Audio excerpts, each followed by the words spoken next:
लोग क्या करते हैं, गर्मियाँ है, पानी नहीं लेते, तो कम से कम 3 से 4 लीटर जो है वाटर इनटेक के लिए होना चाहिए हमारा, यदि हमें वेट लॉस करना है। और आपने देखा लोगों को डांस करते हैं पार्टी में, कितनी देर डांस कर सकते हैं, 1 घंटा 1.5 घंटा। तो यदि आप म्यूजिक बीट पे यदि डांस करते हैं तो दिस इज कॉल्ड ज़ुम्बा, जो आपकी बॉडी को फिट करती है। क्योंकि ये पूरा कोटा को में बस चुका है, तो इसका नाम आप कहीं भी देश विदेश कहीं भी जाएंगे तो आपको कोटा डुया के नाम से ही मिलेगा। सुप्रिया मंडलोई थी जिन्होंने बताया कि कोटा में जो लगातार कोरोना है उसकी वजह से कोई इफेक्ट कम पड़ा है, क्योंकि पूरी कोटा की इकोनॉमी कोचिंग के ऊपर डिपेंड थी। कोचिंग की कोरोना की वजह से कोचिंग प्रभावित हुई और प्रभावित होने से यहाँ बच्चे कम आए, लेकिन अब धीरे धीरे कोरोना का प्रभाव खत्म हुआ है और वापस बच्चों का आगमन यहाँ शुरू हुआ है। ये प्रकाश की किरण सामने है। हमारे साथ और जुड़ने हैं, क्या नाम है आपका? मेरा नाम रुचि जौहरी है और मैं जॉइंट सेक्रेटरी हूँ JCI कोटा एलिमेंट्स में। और मैं फिटनेस फ्रीक बेसिकली बता दूँ, फिटनेस विद आरजे आपको दिखा होगा। या I am fitness trainer basically and I am running my offline centres and online centres in Kota, जिसमें मेरे पास आउट ऑफ इंडिया के भी क्लाइंट्स हैं जिनको मैं केटर करती हूँ। तो मैं बेसिकली फिटनेस के बारे में बात करती हूँ। फिटनेस के बारे में क्या बात करना चाहते हैं? सर बेसिकली फिटनेस में मैं ये बताना चाहती हूँ कि आजकल लोगों का जो हेल्दी हैबिट है डाइट का, वो ख़त्म होता जा रहा है। तो हम ये चाहते हैं कि लोग एक्सरसाइज तो करते हैं, आपने देखा होगा लोग जिमिंग भी करते हैं, लेकिन जिम में जाने के बाद भी लोगों का वेट लॉस नहीं होता। तो उसका रीज़न ये है कि उनकी जो ईटिंग हैबिट्स हैं वो हेल्दी नहीं होती है।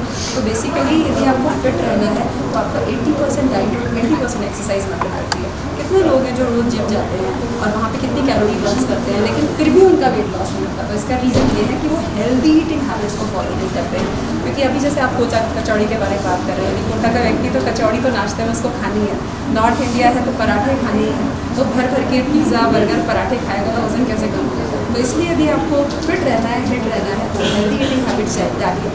आपके जो खाने में कार्ब्स की क्वांटिटी कम करिए, आप अपने खाने में प्रोटीन की क्वांटिटी बढ़ाइए, सैलेड ज़्यादा खाइए, फ्रूट्स ज़्यादा खाइए। जैसे अभी गर्मियाँ बहुत ज़्यादा हैं तो बेसिकली हम muskmelon, watermelon, papaya, pineapple ये सब खा सकते हैं। सैलेड को अपने डाइट में फॉलो कर सकते हैं, शामिल कर सकते हैं। तो हम एक फिट रहेंगे यदि हमारी डाइट कॉन्शियस रहेंगे और डेली 20-40 मिनट्स एक्सरसाइज करेंगे। अच्छा, और खाने में क्या क्या चाहिए जो जिसकी वजह से वेट लूज हो? बेसिकली बैलेंस डाइट के बारे में हम क्लास 7 से पढ़ते हैं, लेकिन उसे हम फॉलो कभी नहीं करते। तो बैलेंस डाइट का मतलब है कि डाइट में आपका carbs, protein, calcium, mineral, vitamin ये होना चाहिए। यदि हमें अपना वेट लॉस करना है तो हमारी डाइट में सबसे ज़्यादा होना चाहिए प्रोटीन और फाइबर्स। यदि हम प्रोटीन और फाइबर्स प्रॉपर क्वांटिटी में ले रहे हैं तो हम वेट लॉस कर सकते हैं। और हाइड्रेशन बहुत ज़रूरी है, पानी लेना बहुत ज़रूरी है। हम लोग क्या करते हैं, गर्मियाँ है, पानी नहीं लेते, तो कम से कम 3 से 4 लीटर जो है वाटर इनटेक के लिए होना चाहिए हमारा, यदि हमें वेट लॉस करना है। अच्छा, आप किस इलाके में अपना जिम चलाते हैं? बेसिकली सर मेरा फिटनेस सेंटर है, कोई जिम नहीं है, मशीन्स नहीं यूज़ करते। जिम और fitness centre sir basically gym जो होती है वहाँ मशीन्स का यूज़ होता है। जब हम मशीन्स यूज़ करते हैं तो हमारी बॉडी अडेप्टेड हो जाती है मशीन के लिए, और जब हम मशीन्स छोड़ देते हैं तो दोबारा हमारा वेट गेन हो जाता है। इसलिए हमें यदि वेट लॉस करना है तो मशीन की बजाय जो नॉर्मल एक्सरसाइजेज हैं, जैसे आजकल जुम्बा बहुत ट्रेंड में आ रहा है, एरोबिक्स बहुत आ रहा है, योगा बहुत आ रहा है, यदि उसका सहारा लेते हैं तो हम वेट लॉस कर सकते हैं। तो मेरा जो फिटनेस सेंटर है मैं स्टेशन एरिया में चला रही हूँ और एक पूनम कॉलोनी एरिया में चलता है। ऑनलाइन में जब कोरोना आया तो कोरोना के बाद लोगों को बहुत समझ में आया फिटनेस कितनी ज़रूरी है, हेल्दी रहना कितना ज़रूरी है। तो मैंने ऑनलाइन स्टार्ट किया। तो अभी मैं 200+ क्लाइंट को केटर करती हूँ ऑनलाइन में। मेरे 4 बैचेस चलते हैं ऑनलाइन, और मैं काफ़ी सारे सिडनी, ऑस्ट्रेलिया, इंडिया में भी बहुत सारे क्लाइंट्स हैं जिनको मैं केटर कर रही हूँ, डाइट प्लान्स देती हूँ और एक्सरसाइज करवाती हूँ और फिट रखती हूँ सब। ऑनलाइन कैसे होता है? जूम पे हम कराते हैं, एरोबिक्स कराते हैं, किसी जुम्बा कराते हैं। जैसे मैं खुद अपने बारे में बता दूँ, I was 82 kg in 2020 and I lost my 28 kg weight with the help of this Zumba and diet.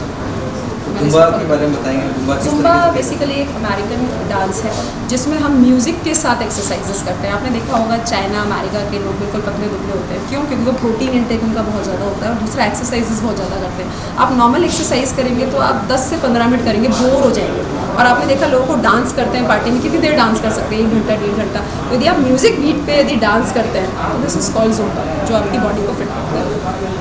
अच्छा, कितने लोगों को आप अभी तक ट्रेन कर चुके हैं? सर मैं करीब भी 300-400+ लोगों को ट्रेन कर चुकी हूँ, बिकॉज मैंने अभी 1.5 साल पहले ही स्टार्ट किया है सारा काम। मैं एजुकेशन इंडस्ट्री से हूँ, लेकिन जब मैंने अपना वेट लॉस किया तो मेरा माइंड इस तरफ गया कि मुझे लोगों को भी करना चाहिए। तो मैंने 1.5 साल में 300+ लोगों को फिट किया है और लोगों के 15-15, 20-20 किलो वजन मैंने कम किया। अच्छा, और उसके अलावा कुछ जैसे सुबह की मॉर्निंग वॉक है, उसके हाँ, बारे में सबसे जो इम्पॉर्टेंट चीज़ें, यदि आपको अपना वेट लॉस करना है तो 3 चीज़ें सबसे ज़्यादा इंपॉर्टेंट है। पहली आपकी बैलेंस डाइट, दूसरा आपका एक्सरसाइज और आपका स्टेप। यदि आप वॉक नहीं करेंगे तो आप पतले नहीं हो सकते। एटलीस्ट यदि आपका वजन ज़्यादा है तो 10,000 स्टेप्स अ डे आपको फॉलो करनी ही चाहिए। यदि ये 3 चीज़ फॉलो करते हैं आप, गारंटी है, एक तो 40 मिनट्स एक्सरसाइज, बैलेंस डाइट और 10,000 स्टेप्स, 100% आपका वेट लॉस होगा। अच्छा, उसके अलावा और कोई टिप आपकी तरफ से? सर ये टिप है कि हेल्दी डाइट रखिए। अभी भी बच्चों को हम फ्रूट्स की हैबिट नहीं डाल रहे हैं। बच्चों को अभी भी जंक फूड है। बच्चों को भूख लगती है तो हम मैगी खिला देते हैं, बच्चों को इजी वे में चिप्स खिला देते हैं। हम भी मेहनत करने से बचते हैं। तो कोशिश करिए बच्चों को फ्रूट स्मूदी हम ज़्यादा से ज़्यादा खिलाएं। बच्चों को सैलेड की तरफ ध्यान दें कि बच्चे सैलेड खाएँ, बच्चे ज़्यादा से ज़्यादा फ्रूट्स खाएँ। बच्चे हमारे जो है जब भी नाश्ता कुछ छोटा मोटा खाना होता है तो हम क्या करते हैं, बच्चों को हमेशा चिप्स बिस्किट खिलाते हैं। बच्चों को आदत डालिए पीनट्स खाने की, रोस्टेड चना खाने की, मखाने खिलाने की, बादाम खिलाने की, आलमंड्स मतलब वॉलनट खिलाने की। ये सारी चीज़ें बच्चों में हैबिट यदि हम बचपन से डालेंगे। और सबसे बड़ी बात मैं कहना चाहती हूँ कि हमारे यहाँ क्या होता है कि बहुत कम लोग जो हैं वो स्काउट्स या एनसीसी में पार्टिसिपेट करते हैं, थोड़े ही लोग। बाकी जो 80% लोग हैं वो सिर्फ स्टडीज़ में रह जाते हैं। और जब लोगों की शादियाँ हो जाती हैं और वेट बढ़ जाता है और तब उनसे कहा जाता है कि एक्सरसाइज करो, तो उनकी बॉडी भी मूव नहीं कर पाती है। तो इससे बेटर है कि सब लोगों को स्पोर्ट्स में थोड़ा सा एक्टिविटी में रहना चाहिए और थोड़ी कोई ना कोई बच्चों को बचपन से, चाहे बैडमिंटन हो, चाहे बास्केटबॉल हो, चाहे स्विमिंग हो, एक्टिविटी ज़रूर करनी चाहिए। नहीं तो बाद में वही हाल होने वाला है कि बॉडी हिलेगी भी नहीं है और वजन बढ़ता जाएगा। तो आप खुद कितना एक्सरसाइज करते हैं? सर मैं तो ट्रेनर हूँ। मैं दिन का 4 घंटे एक्सरसाइज कराती हूँ। मेरे 4 बैच चलते हैं तो मैं 4 घंटे एक्सरसाइज करवाती हूँ लोगों को। और जब मैं अपना वेट लॉस कर रही थी तो मैं 8 से 9 किलोमीटर वॉक करती थी और 1 घंटा एक्सरसाइज करती थी जब मैं वेट लॉस कर रही थी। और बैलेंस डाइट फॉलो करती थी। 1300 से 1500 कैलोरी पे रहती थी। अच्छा, आपने कितना वजन कम किया था? मैंने अपना 28 किलो, कितने टाइम? 6 महीने। 6 महीने में आपने 28 किलो वजन किया। कितने टाइम पहले? सर मैंने 2020 में किया है और अभी तक मेंटेन करके चल रही हाँ, हूँ। बहुत सी बार हमने सुना है कि जैसे एक बार किसी तरीके से वेट लूज कर लिया बंदे ने, उसके बाद में वो वापस डाइट चालू हो जाती है उसकी। शुरुआत में तो प्रिकॉशन लेता है, बाद में उसी तरीके से रूटीन में खाना खाने लग जाता है। मैं आपको बता दूँ, हाँ। वापस हेल्थ वही हो जाती है। नहीं, यदि आप अपने आइडल वेट पे पहुंच गए तो आपका वजन नहीं बढ़ेगा। और सबसे बड़ी बात, यदि आपको वजन कम करना है तो आपके घर में वेट मशीन होनी ज़रूरी है। जिसके घर में वेट मशीन नहीं है उसका वजन बढ़ेगा ही बढ़ेगा। यदि आप हर 7 दिन में अपना वेट चेक करोगे तो आपका वेट बढ़ ही नहीं सकता। आपको पता है मेरा वेट 58 है, 59, अरे कैसे हो गया, दोबारा 58 पे आना है। तो सबसे पहले यदि वेट लॉस जर्नी स्टार्ट करनी है तो वेट मशीन खरीदो, उसके बाद फिर आगे कुछ करना। और आइडल वेट पे एक बार आ गए, जैसे कहते हैं 5 फुट 3 इंच हाइट है तो आपका आइडल वेट 56 या 58 होना चाहिए। एक बार आइडल वेट पे आ गए तो दोबारा वेट गेन नहीं होता, क्योंकि आपको ईटिंग हैबिट्स वैसी पड़ जाती हैं और आपकी बॉडी लेना बंद कर देती है वो चीज़ें। यदि आज मैं 2-4 कचौड़ी एक साथ खा जाऊँ तो मेरी बॉडी लेगी नहीं, तो आपकी बॉडी हैबिचुअल हो जाती है उस चीज़ के लिए। अच्छा, एक चीज़ और है, एक बात और बताओ आप कि बहुत सारे लोग कुछ थेरेपी, एक ऑपरेशन टाइप होता है, बहुत सारे क्लिनिक्स के आप देखते होंगे एडवर्टाइजमेंट आते हैं वजन कम करने के लिए। वो एक्चुअली में सर्जरी करके कुछ कर देते हैं, बाद में स्किन लटक जाती है, तो उसके साइड इफेक्ट सर मैं इन चीज़ों पे आपने बहुत सारे ऐड देखे होंगे, बिना एक्सरसाइज किए, बिना कुछ खाए वजन घटाए, वो आपको बेवकूफ़ बना रहे हैं। कभी भी जब तक आप फिजिकल एक्टिविटी नहीं करेंगे आपका वजन नहीं घट सकता। मीनवाइल थोड़े टाइम के लिए वो आपको एडिक्शन डाल सकते हैं, लेकिन जैसे ही वो आप एडिक्शन छोड़ेंगे तो वो आपकी बॉडी दोबारा फूल जाएगी। तो यदि आपके पास ऐसा कोई ऐड आता है कि इसको खा के आप वजन घटाइए, तो ऐसा नहीं हो सकता। जब तक आप फिजिकल एक्टिविटी नहीं करेंगे और प्रॉपर डाइट नहीं करेंगे आपका वजन नहीं घट सकता। जी, और क्या नाम था? रुचि जौहरी। रुचि जौहरी थी, जिन्होंने हमें बताया है कि न्यूट्रिशन किस तरीके से वजन कम किया जा सकता है, अलग अलग तरीके। आपका नाम क्या है? मैं आर्टिस्ट हूँ, मनदीप सावनी, JCI कोटा एलिगेंस को बिलोंग करती हूँ और वाइस प्रेसिडेंट ट्रेनिंग हूँ मैं कोटा एलिगेंस। कोटा एलिगेंस में। तो आपका JCI क्या काम करता है?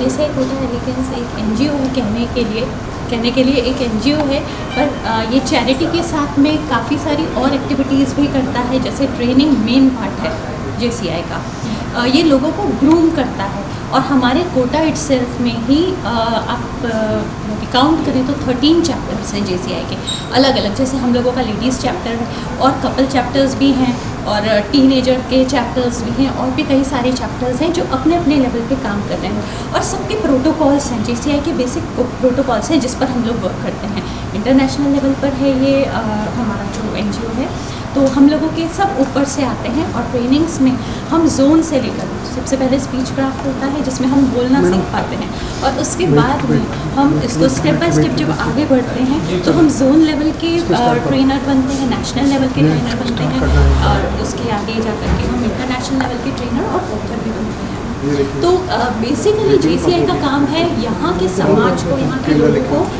ग्रूम करना, उन्हें यहाँ रहने लायक बनाना और साथ में काफ़ी सारी चैरिटेबल एक्टिविटीज़ तो चलती ही रहती हैं क्योंकि NGO है और काफ़ी सारे जैसे बूस्टअप करने के लिए हम पार्टीज़ वगैरह भी करते हैं, एंजॉय भी करते हैं, पर साथ में ही हमारा मेन मोटिव है लोगों को ग्रूम करना ट्रेनिंग्स के थ्रू और चैरिटी करना।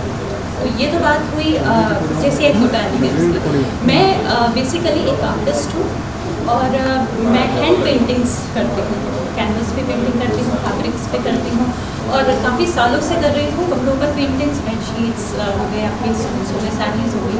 लेकिन पहली बार जब मेरे पास ऑर्डर आया कोटा डोरिया साड़ी का, तो ये मेरा टॉपिक है कोटा डोरिया। तो कोटा डोरिया से जब तक मैं इतना ज़्यादा परिचित नहीं थी, लेकिन जब मुझे कोटा डोरिया का फैब्रिक मिला, उसमें मैंने पेंट किया तो एक वो अनुभव बहुत ही सुंदर था।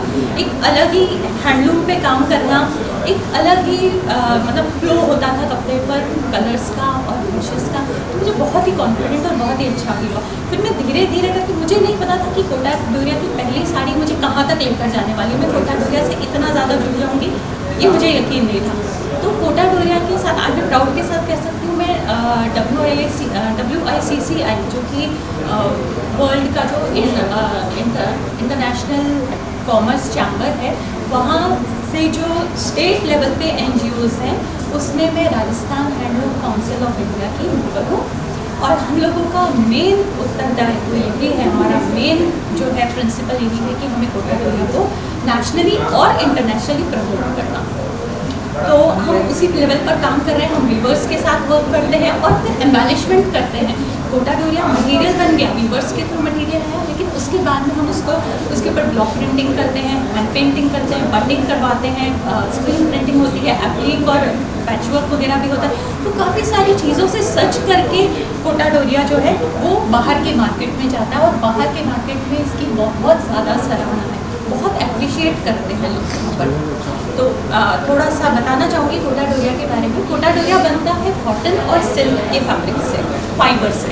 तो जो कॉटन का जो आपका है उसकी खूबी होती है मजबूती, तो वो आपको कोटा डोरिया में मिलेगी और सिल्क की जो लस्टर है, शाइन है, इसकी जो डेलिकेसी है वो आपको इसके मटेरियल में मिलेगी। तो it is a combination of silk and cotton.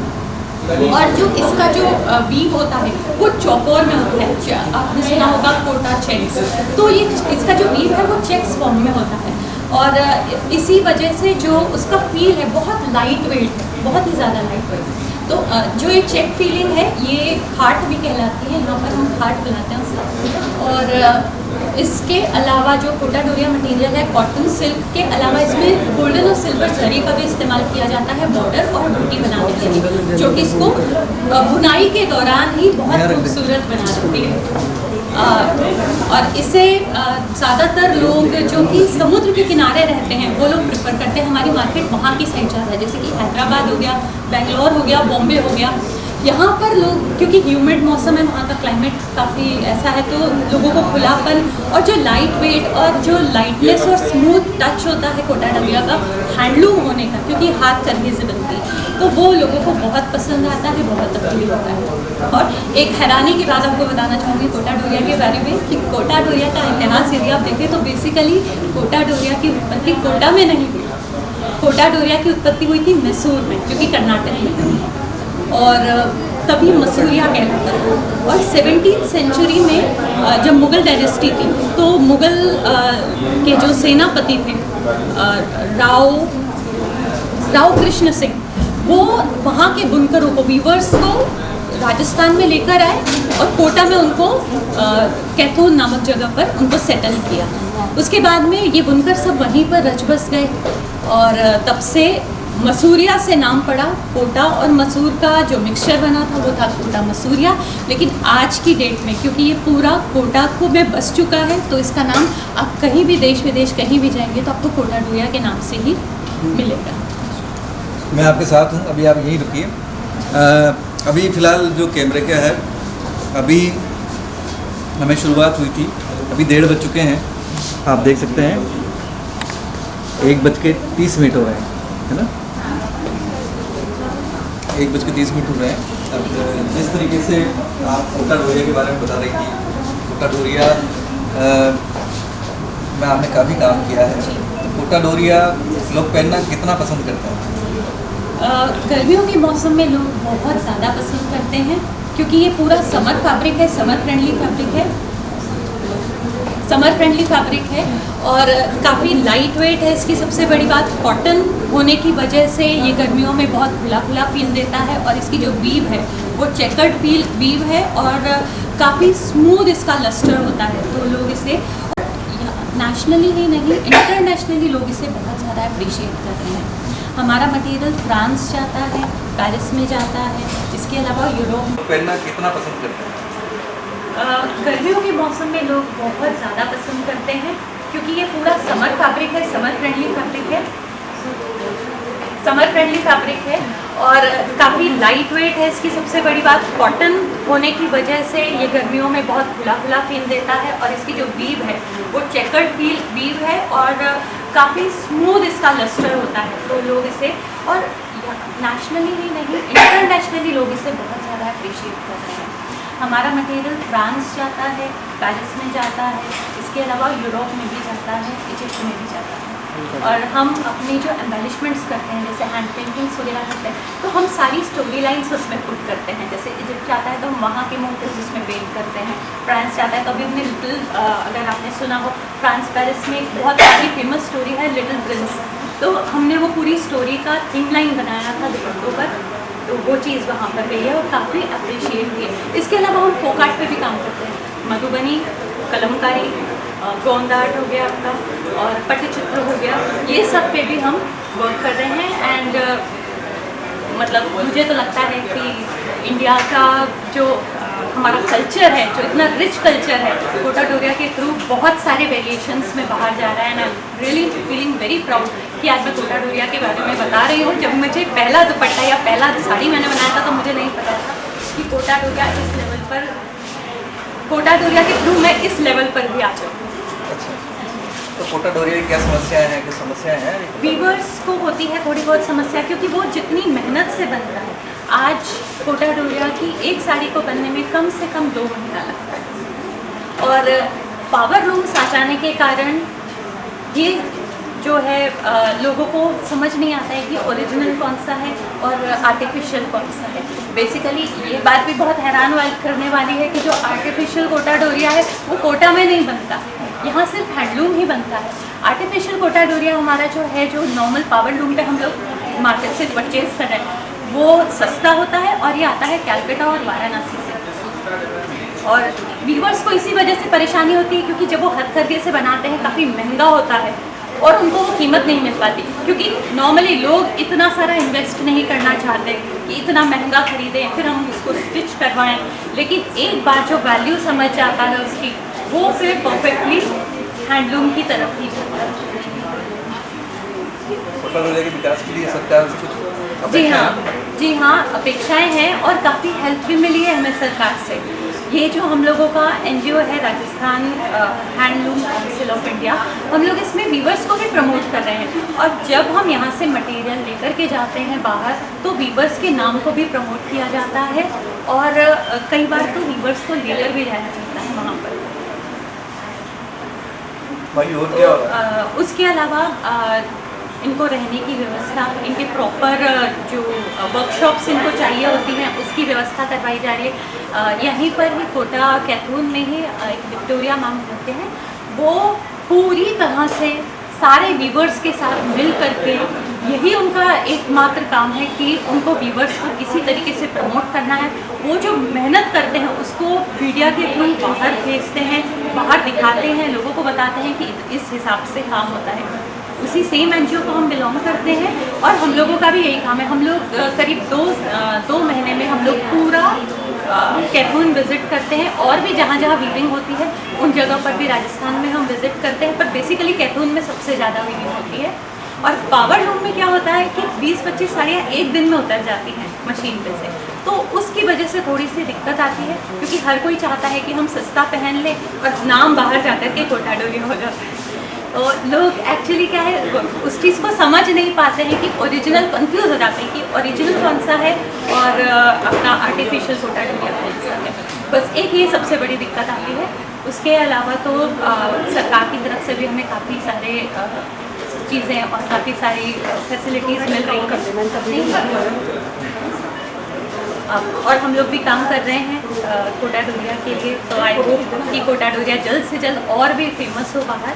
अभी नेक्स्ट मंथ ही हम लोगों की वापस से एग्जीबिशन। हाँ, ये बात और बताना चाहूँगी कि कोटा डोरिया को जब हम प्रमोट कर रहे हैं तो ऐसा नहीं एक्सपोर्ट हो रहा है तो कि होलसेल में जा रहा है और प्रमोट हो रहा है, आई मीन होलसेल में जा कर के वहाँ एक्सपोर्ट हो रहा है और बिल्कुल हर फैशन हब में बाकायदा इसकी एग्जीबिशंस होती हैं, क्योंकि बहुत ही हैवी मटेरियल है, बहुत प्योर है, हैंडलूम है, हाथ से बना हुआ है, तो इसको एग्जिबिट किया जाता है बहुत ही शान से।